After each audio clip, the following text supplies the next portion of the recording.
Hey everyone, I'm Cecil. I'm part of the founding team at Foundervine, and I'm also the head of business intelligence at Dixa.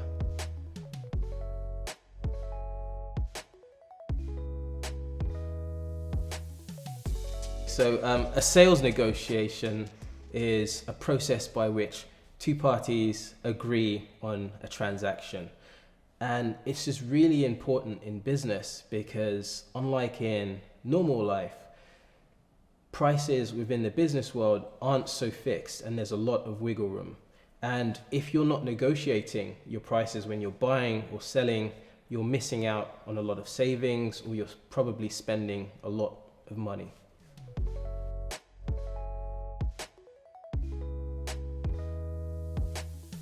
So with sales negotiations, there are two very important points. First of all is that negotiation is not really a logical process. It's very emotional.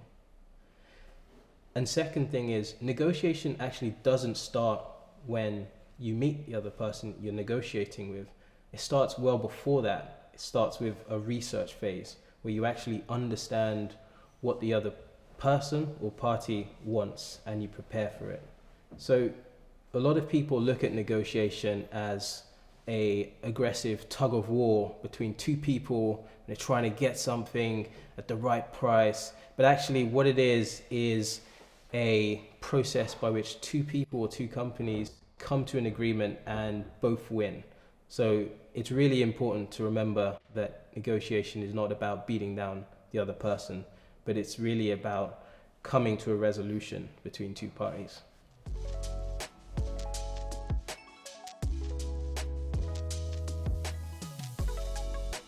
I believe there are three key skills in order to be a good negotiator, and I think everyone can develop these skills. Some people are naturally good at them, and others develop them over their lifetimes.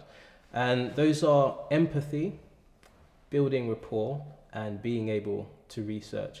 Empathy is very important because you need to put yourself in the shoes of the person you're negotiating with and understand their pain points and what they're trying to resolve with either buying or selling.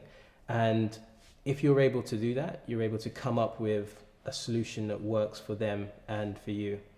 Rapport building is really, really important because guess what? Everyone likes transacting with their friends. And as you're negotiating, you really want to be a friend to the person that you're negotiating with, whether you're buying or you're selling. And so building rapport first is crucial. Don't just go straight into the negotiation. Always try and find common ground and build upon it. And then the last one, which is research, is extremely important, especially in today's age where you can Google absolutely anything. You really have no excuse when meeting with someone or a business and you don't actually understand what they do or what sort of things they want. In my experience, when I've been in negotiations with big businesses, I've always gone onto company's house and looked at their annual reports. I've researched them on LinkedIn, on Google and other sites, and try to understand their business model, what their challenges are, and what they probably would be after. And so research is really an important part, as I mentioned before, of negotiation. So these three things together, empathy, rapport, and research, I feel culminate to give you the best chance of negotiating successfully.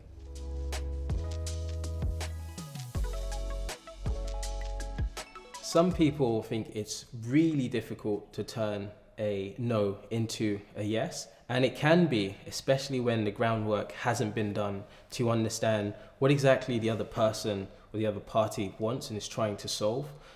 It's always difficult if that research hasn't been done because you have nothing to backtrack to.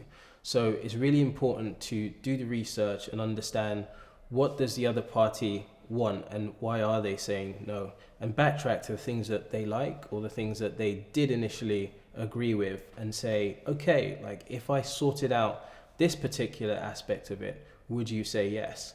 And once you understand the one thing that you need to sort out, and it may be more than one thing, then you can slowly work towards a better resolution. But it won't always work out, and sometimes no actually means no. But if you don't ask, you don't get.